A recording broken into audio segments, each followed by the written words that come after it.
আসসালামু আলাইকুম। তো আমরা অনেক দিন ধরে ভাবতাছি যে আমরা যেইগুলা ফ্রেন্ড স্কুলে একসাথে পড়াশোনা করছি তারা মিলে একটা ইফতার পার্টি দিলাম। ইফতার পার্টি দেওয়ার মূলত কারণ হচ্ছে আমরা যে বন্ধুগুলো আপনার স্কুলের পরে তো সবাই আপনার আলাদা আলাদা হয়ে যায়। কেউ এই কলেজে কি ভর্তি হয়, কেউ ওই কলেজে ভর্তি হয়। এর জন্য বন্ধুদের সাথে ওই রকম কথাবার্তা হয় না। তার জন্য আমরা সবাই ভাবলাম যে একটা আমরা স্কুলের যে ছাত্রগুলা পড়ছি যারা যারা ছিলাম তারা মিলে শুধু আমরা একটা ইফতার পার্টি দেই। এতে আপনার এই ইফতার করা হইলো আর বন্ধুদের সাথে অনেক আড্ডা দেওয়া হইলো, মজা হইলো। এর জন্য আমরা সবাই মিলে ইফতার করার জন্য এনায়েতপুর বেড়িবাঁধের চলে আসলাম।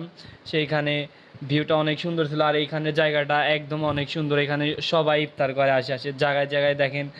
আজকে তো একটু কম আসছে, মূলত অন্য দিনগুলোতে আরও বেশি থাকে, বসার জায়গায় পাওয়া যায় না এই পরিমাণ মানুষ থাকে। আর এই জায়গাটা অনেক সুন্দর।